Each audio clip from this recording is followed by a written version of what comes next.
Now, you'd agree with me that Nigerian youths encounter many obstacles, from soaring unemployment rates and limited access to quality education to a lack of essential skills and opportunities. Now, if left unaddressed, these challenges can hinder individual growth and stunt the nation's overall development. Yet, amid these challenges, a wave of hope is rising through youth empowerment programs. And this initiative, spanning diverse sectors and led by the government agencies, private organizations, NGOs, are designed to equip young Nigerians with the tools they need to thrive. But some people will complain. We do not see all of these things. We hear that it's about to be done, but we do not see its implementation. So the question today is, what is being done so far, and how far have the youths benefited from it? Now, from skills training and entrepreneurship, support to mentorship and leadership development, these programs transform lives and shape Nigeria's brighter future. And so joining me now to talk about how youths can be better empowered, especially in the country in this age and time, and to talk about basically initiatives that can empower youth, I'm joined by none other than my guest in the studio, Mobolaji Ogulende, the Commissioner for Youth and Social Development in Lagos State. Thank you so much for joining us. Thank you very much, Blessing. It's a pleasure to have you. Pleasure to I be see here. that you're ready to tackle the issue at hand. Okay, let's start off by talking about the benefits of youth empowerment in different societies in different countries. Why do you think it's important to empower the youth? Well, that's a loaded question. But it is important to empower the youth for obvious reasons. When we bring it and we drive it back home in Lagos, we say the estimated population of Lagos is about plus or minus 30 million. We say the youths are about 60%. And if we're saying 60%, plus or minus 17, 18 million, which means the youth make up a large percentage of the citizens in Lagos. It's very important to empower the youths. Otherwise, as they say, the idle mind is the devil's workshop. Yeah. It's very important to engage our youths and empower youths, just so that they won't be idle, because being idle leads to a lot of things. When we talk about youth empowerment, there are several components to it, right? And the importance of empowering them deters them from things like drug abuse, and other ill vices that we see that is common in Lagos. This administration under our Governor Babajide Olusola Sanwo-Olu, you may or not be aware, but we have an agenda. And for the first administration, it was themes. The second administration is a themes plus, right? The plus is social inclusion, gender equality, and the youth. So first and foremost, that goes to show that this administration is very sincere and deliberate about the youths. So therefore, everything that we do, especially in my ministry, the Ministry of Youth and Social Development, is endeared towards development of youth. So to answer your question, why is it important? It's very important just so that we can have a safer community, right? Because everybody wants to live peacefully, right? So if the youths are engaged or empowered, they are off the streets, the empowerment would lead to some sort of employment, and it would lead to them, being useful in the society. And ultimately, the society then becomes safer, for us all to thrive in. Okay, so it's no disputing the fact that there are empowerment programs available for the youths, but I think the major challenge is a lot of youths will complain. It's just like, putting out discount on a product, and then people say that I still buy it for the same price. A lot of youths will say that although they hear about these initiatives, right, they've never really benefited from it. So what exactly would we say is the problem? Are we going to say that the population is so large and vast that we haven't been able to reach every youth in the state, in the country, in the region? Or are we going to say that there are still plans in place to make sure that every youth benefits? Because at the end of the day, many of the youths would say that they have not exactly gotten any program that changed their lives, so to speak. So thank you, Blessing. And I'll say this, and I'll say it, very bluntly. It is impossible to reach every single youth. We will not be able to reach every single youth. We continuously call for collaborations between the government and private organizations, because there's no way the government is going to be able to do it alone. And as you know, united we stand, divided we fall. No man is an island. No matter how much we continue to do this, we will still never be able to reach the amount of youths in Lagos. Now, let us take it back a step. data has it, right? There are about 86 people migrating into Lagos every minute, right? As we continue to build the high scrapers, we continue to have our red lines, the blue lines, and the infrastructure that the administration is putting in place, people will continue to influx in Lagos. We have our LASRA database registration that we do, where we intend, hope, and will try to capture every resident in Lagos. But in as much as we're trying to do that, we still cannot capture everybody, right? So it is impossible to touch every single youth. However, we will continue to try our best to see what we can do. A lot of youth will say, yes, we have 20 local governments and 37 LCDAs, right? In each of the local governments and LCDAs, we have millions of youths. Every year we have youths that are graduating. So what we're trying to do, what I'm trying to do in the ministry with the team is we're trying to be creative, right? So to answer your question, how do we answer that question, which is that they don't have the information? Well, we're in the social media age. So we tend to engage through the media. The youth bracket in Lagos is between 18 to 35.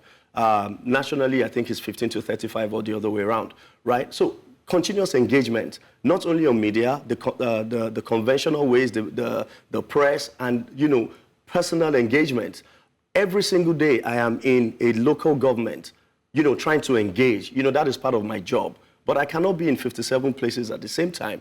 But then we continue, to use all the resources we have. We have the National Youth Council of Nigeria. We have the Lagos State Chapter. We have various VYOs, the Boys Brigade, the Girls Guides, the Red Cross. We continue to engage them. When people ask me, what am I trying to do in my 4 years? Very simply, I'm trying to engage.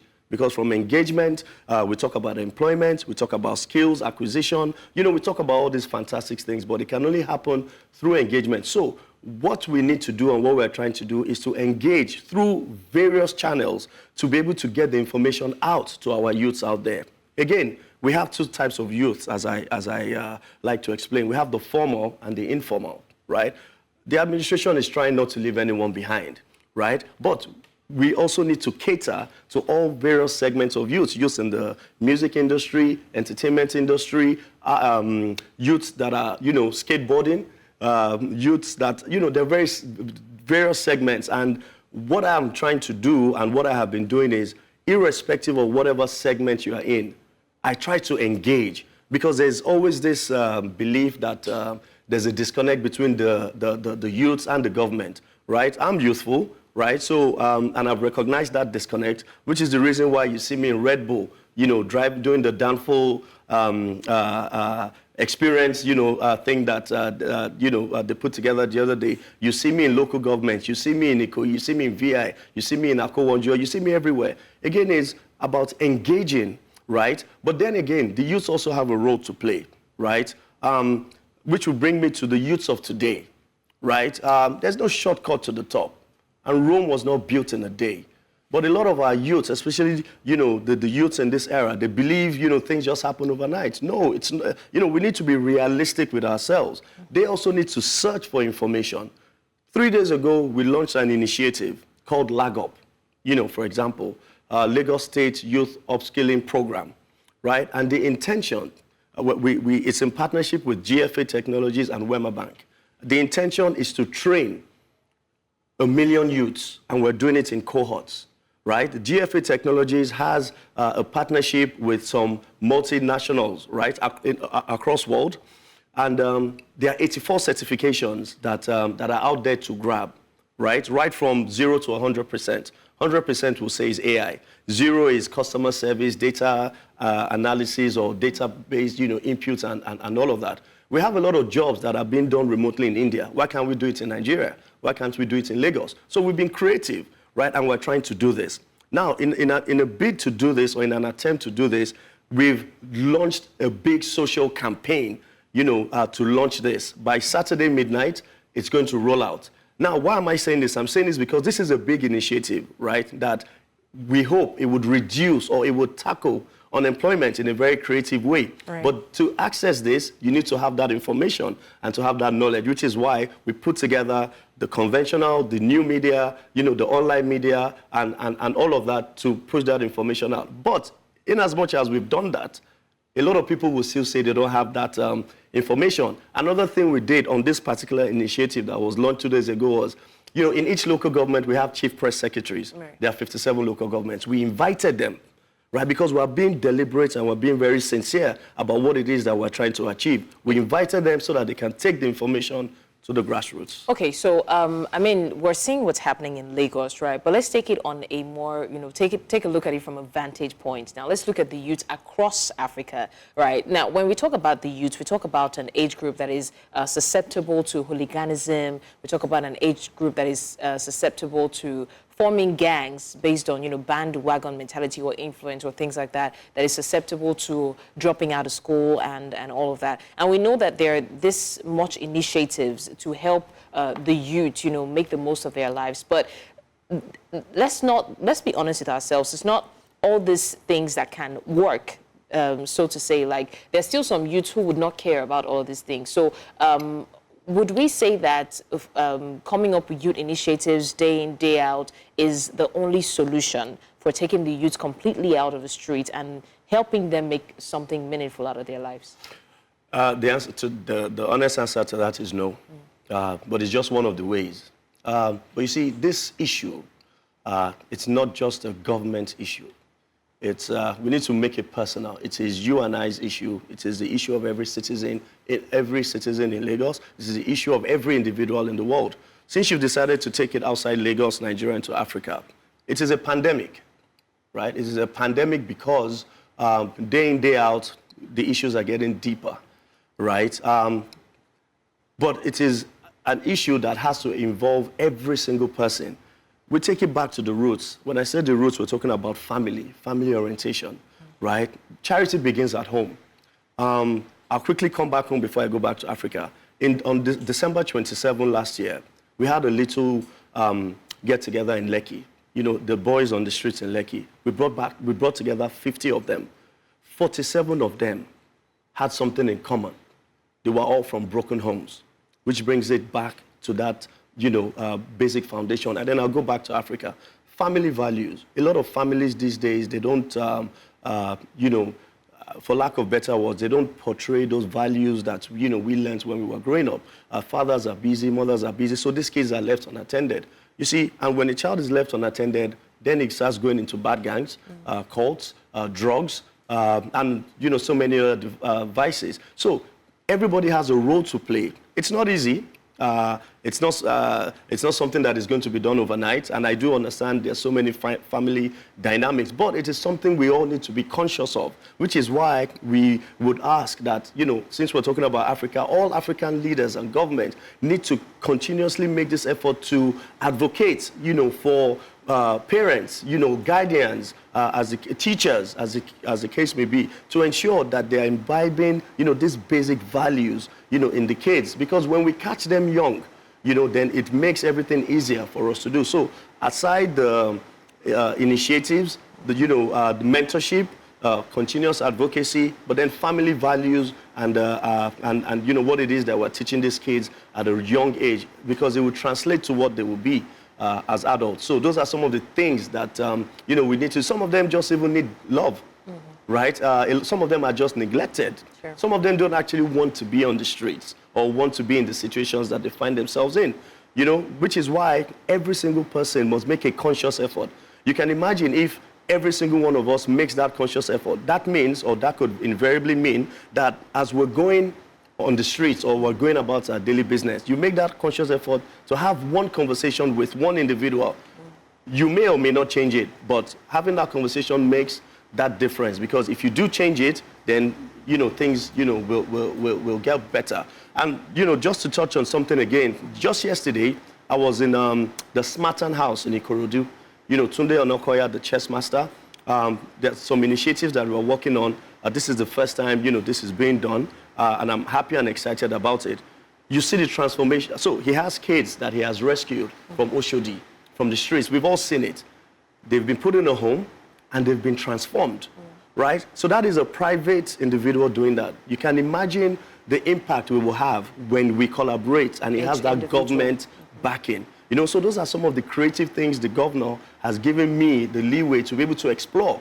You know, so we're hoping that, again, outside our Lag Up initiative, for example, we're actually going to the streets. You know, pick another segment. Now with government backing, let's see what we can do with them over a 6-month period. And if we're able to do that and do it successfully, then we can scale up. And then guess what? If we're able to do that and we're able to scale up, then we can start talking about scaling up in different states and then scaling up in Nigeria, because people want to see results. People want to see action in play. With that theory that we're about to adopt, then we can actually continue to meet private organizations who would obviously keen to it, because when there's an upturn, it affects every single one of us, and nobody is asking or looking for that upturn. So there's a lot of work to be done, which we will continue to do, but it's just so that we can showcase to the world that it is doable. These kids are amazing. They don't want to be in this position, and what we need to do is to help them and engage them. So, and that could also be replicated across Africa, you know. But again, we're testing it, and hopefully it works. And if it works, then we can scale up all over Africa, because people would only try and replicate it. Great. Also, very quickly, I would like to point out, you know, when we talk, you mentioned youths from broken home, you mentioned different youths and all that. And before now, we've had youths lamenting that people in power do not exactly understand their stance when it comes to certain things, right? But now we're seeing the tides change. You are youthful, like you said. There are a lot of youthful people in power now. So my question is like a double-barreled one. Number one, would we say that the people in power now understand the interest of the youths as much as they should? Because, you know, we still have a lot of youths. Now we see youths more vocal. Look at what's happening in River State, for example. The youths are coming out, you know, en masse to fight for what they want, basically. So that's the first question. Would we say that the interests of the youth are well represented? Do they understand their issues, their agitations as much as they should? That's one. Then two, would we say that we have created enough awareness and convenience for the youths to be able to participate actively as well? Because what we want to see is more youths in power, more youths, even if not in power, but, you know, in the decision-making room where they can equally voice out their opinions and have their opinions matter as well. So would we say that we have enough? Because when you mention youths participating in decision-making these days, you hear a lot of youths say, nah, it's not like our voices are going to be heard. It's not like they're going to listen to us. So have we given that, would I say, openness or free will for the youth to be able to contribute to decisions, and then their decisions actually matter? Like you said, it's a double-edged sword, right? But to be frank, are the youths well represented across board? Maybe not, right? But there's a significant improvement. When I bring it to Lagos, the members of cabinet are youthful. We have relatively young people leading agencies across board, and it is deliberate, right? Our governor recognizes that. We're hoping that could be replicated across board. In some other states as well, you see some youthful representation. Kwara, for example, Kaduna, for example, Katsina, for example, you know, and some other southwest states as well. Generally, a lot more can be done. But again, breakfast is not served a la carte. You know, sorry, power is not served a la carte, right? The youths also have a lot of work to do. What are you bringing to the table? What is your experience? What have you been able to put together over the, you know, the course or duration of, you know, preparing yourself for that seat at the table, right? The disappointments, you know, your emotional intelligence, you know, power is a very strong thing, right? And if you're going to lead people, you need to have certain qualities. The leaders as well are looking at, you know, all of these things. So when they pick, they want to pick the right, you know, the right square to fit the right hole. So a lot of things are put into place, but we continue to encourage the youths, as you said. Sorosoke, we're in the Sorosoke generation. We're now in the, you know, in the Gen Z generation where, you know, I cannot come and kill myself, you know, soft life and all of those things. But as we're doing all of those things, we also need to know that there's a reality into what it is that we're trying to do. right? So there can be a lot more representation. We're advocating for this, which is why, for example, the upcoming elections across the 774 local governments in Nigeria, the chairmanship elections, personally, I'm encouraging youth to come out, right? Challenge the status quo. I ran for office. I ran for Federal House of Representative in my constituency in Badagry. It almost seemed impossible, but I believed in what I was doing. So, you know, I believed in what I was doing, and I decided to go for it, right? I didn't get it, but I dusted my shoulders, and I got up, and that is what caught the attention of Mr. Governor. Because if, you know, so if we're able to pursue and chase, you know, these things vigorously, then it opens that door and creates that opportunity for you. Right. You know, so those are some of the things that our youths also need to learn, that, you know, things don't happen overnight. There'll be disappointments, but what do you do after the disappointment? You learn from it and it turns into an experience. Right. So, and then the awareness is there. The bill was passed, not too young to run.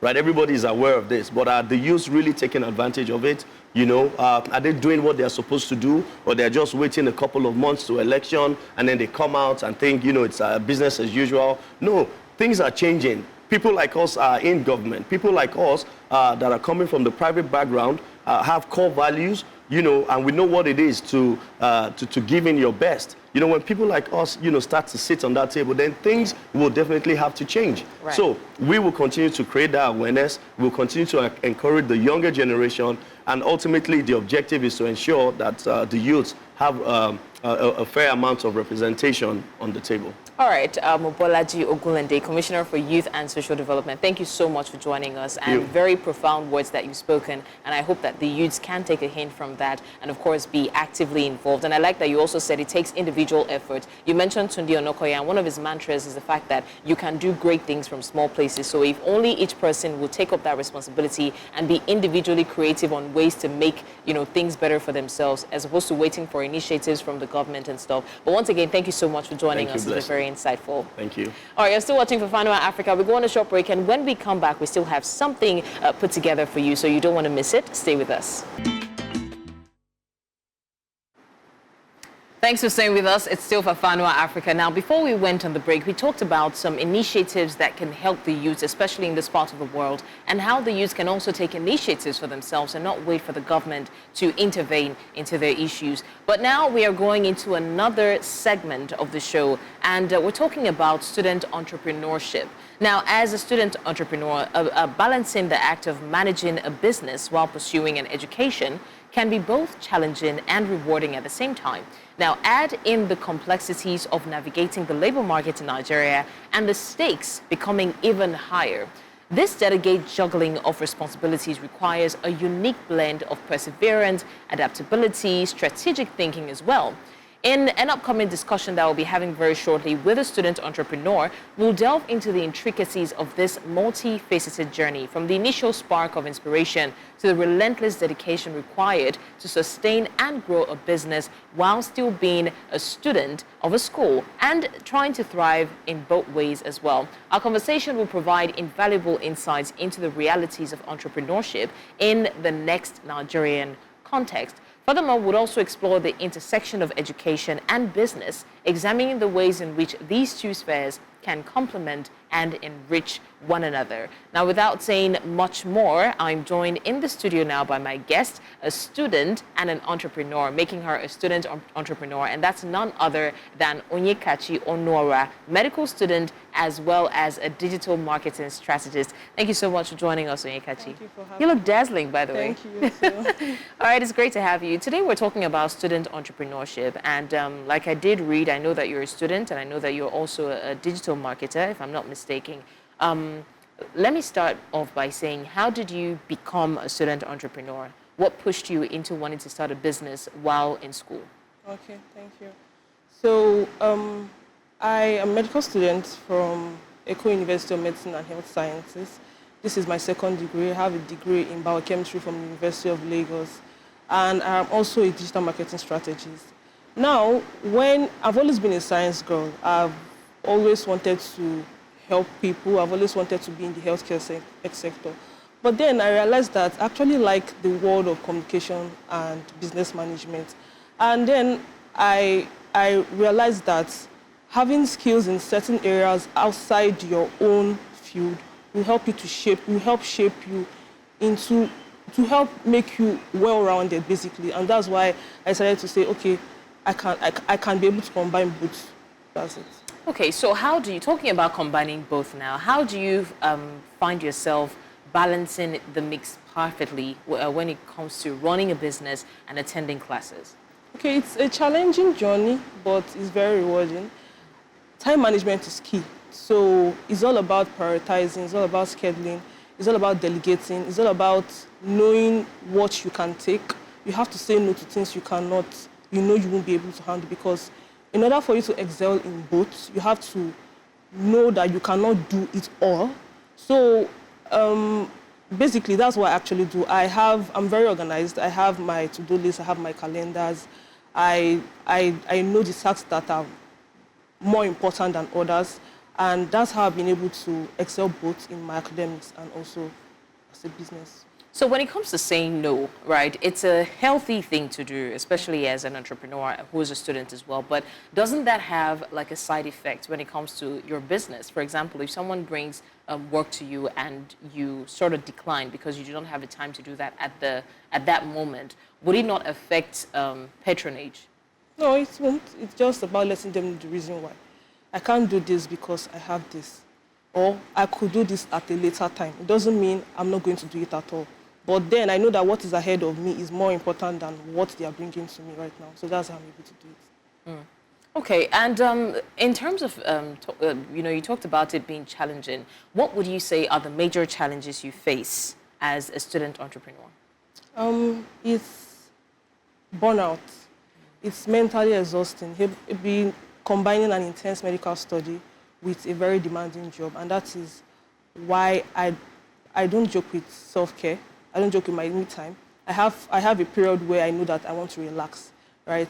And I also have a very good support system, my family, my friends, and this has been able to help me a lot in my journey, basically. So would you say that your support system is what motivates you, or why would you say you stay motivated to keep juggling both? Yeah, they motivate me.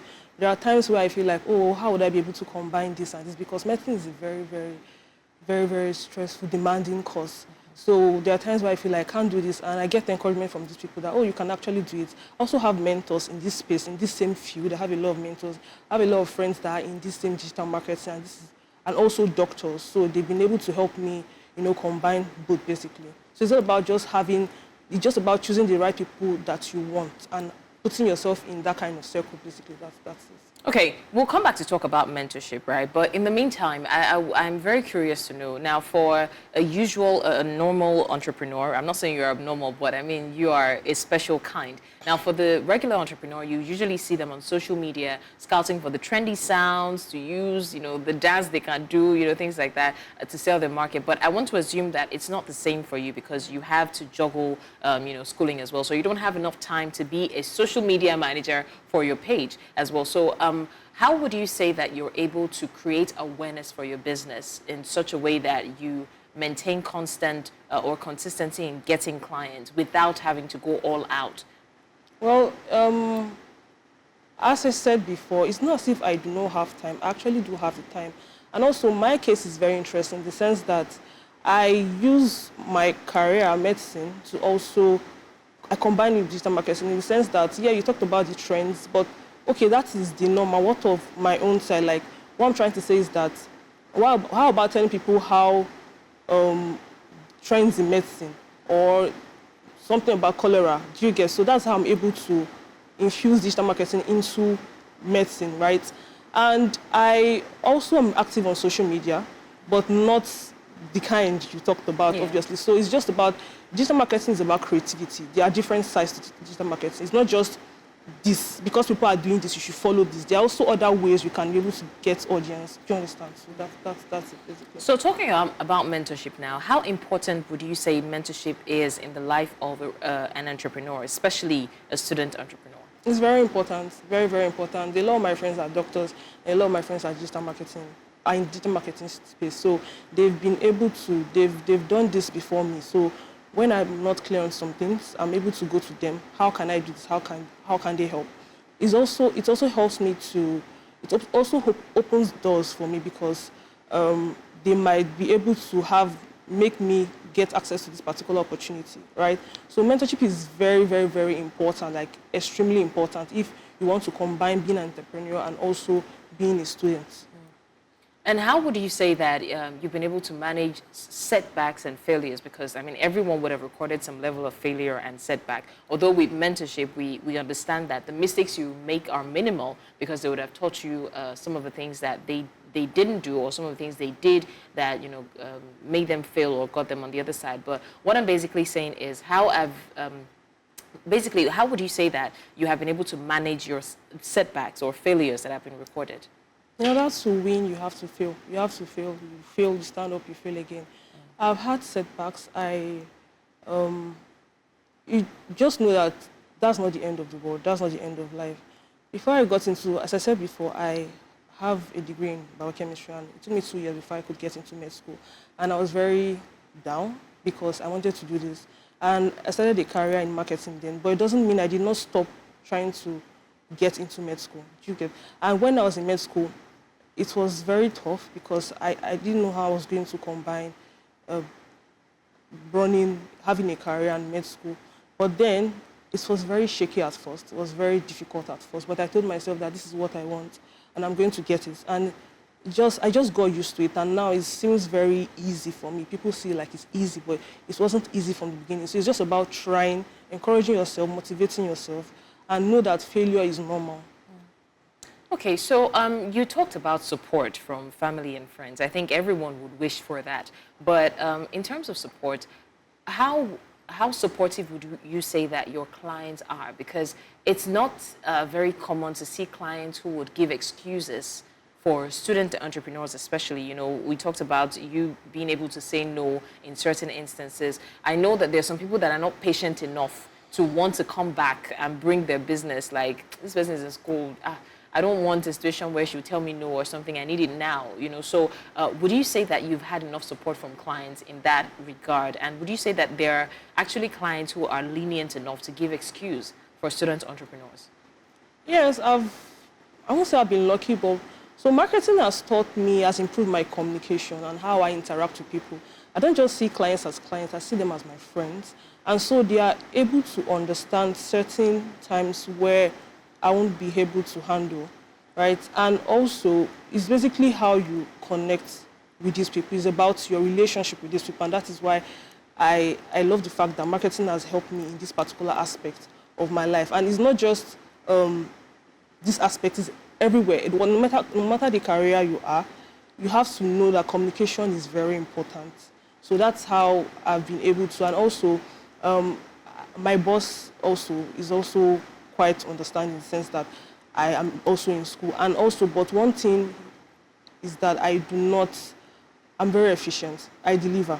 So if I'm not able to take up this task, there's a reason why I'm not able to take up this task. But when I take it up, I'm going to deliver. So that's how they are able to understand the fact that combining both.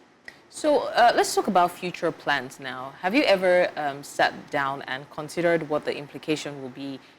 Once you're done with education, you get a proper job, and you will, by God's grace, and then you have to combine that with what you're doing as well. Being in school is tedious on its own, but it's a different ball game than going out there and then having to actually do the work full time. Are you considering juggling it as well? Are you considering delegating more?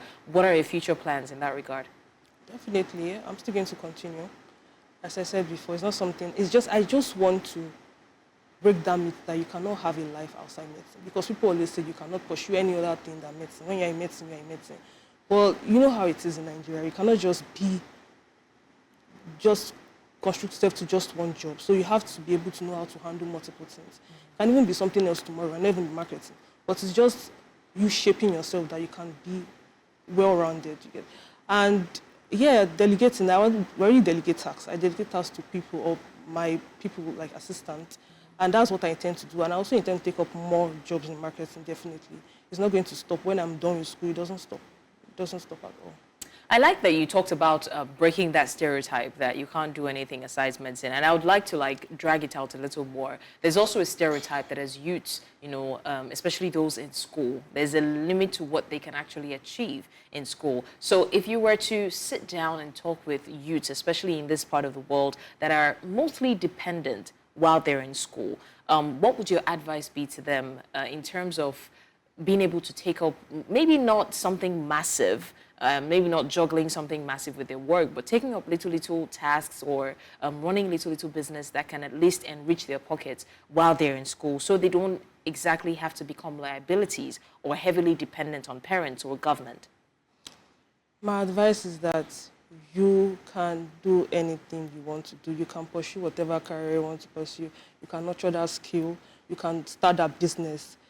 All these skills you get while doing these things and the experiences you get are going to shape you to be the individual you are now.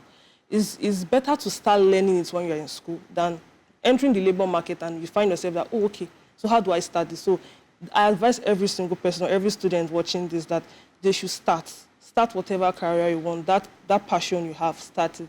That skill, start it. Nurture your business, whatever you're doing, just try and start it now, because I am someone that have finished school before, and I know how it is. So I do not even want to make that mistake of just being a student. That's why I decided that in my second degree, I'm going to also have a business alongside being in school. So that's my advice. Okay. Very quickly, one last question, Onyekachi. What would you say is the benefit of being a student entrepreneur? Are there any benefits? Yeah, there are a lot of benefits. There's financial independence, of course. The fact that you're not just getting money from your parents or your guardian, you also have a job that pays you. And you're also one step ahead when you finish school, in the sense that your mates that are not really, when you go for jobs, they'll say you have to have 4 years experience, 5 years experience. When you're out, I already have like 7 years experience already. So you're one step ahead of your mates. And also there's financial independence. And you also get to have an edge in the sense that you also have a lot of career opportunities ahead for you. So if medicine is not even working for you, you can say, okay, I'm switching to marketing, or you are switching to something else. So it actually has a lot of challenges, just that a lot of benefits. Just challenging is just that it's very, very exhausting. But yeah. All right, very insightful conversation. Thank you so much, Onyekachi Onora, a medical student and, of course, a digital marketing strategist. Don't worry, we'll discuss businesses. Thank you so much for joining us. And, of course, thank you for that advice. I think that's a profound for the youths out there. You can start from anywhere. You can start with anything that you have. And you don't have to be just students. You can literally take up any other business, so you can at least have a level of financial independence. Well, on that note, before we wrap up, we're going to take some short quotes that we have for you, and then we call it a day.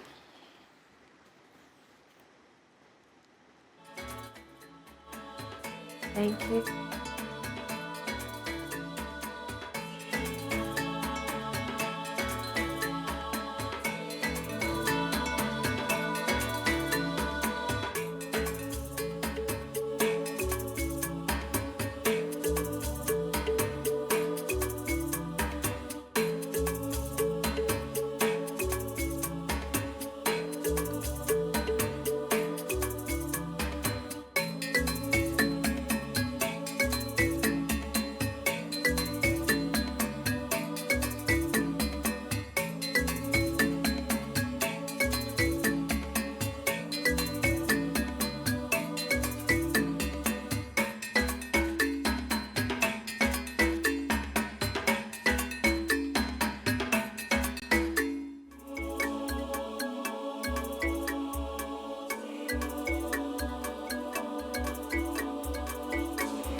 right, ironically, today we've talked about problems and solutions. I remember in the first segment we talked about initiatives for the youth, but the truth is the youth do not always have to depend on the government initiatives or social structures to help better their lives. As youth, as individuals, even while in school, you literally can take up anything that helps you get more money. This is not to say for you to distract yourself from your education, because education, of course, is priority, but you do not want an instance where you're done with school and then there's nothing else for you to do. So as youths, I would put it as a challenge to you today: make the most of your time. And I'll leave you with the words of Mike Adenuga: the harder you work, the luckier you get. Thank you so much for watching this episode of Afanua, and join us in our subsequent episodes as we bring you topics that pertain to youths as well across Africa. It's been a very, very insightful episode. My name is Blessings. Have a lovely day.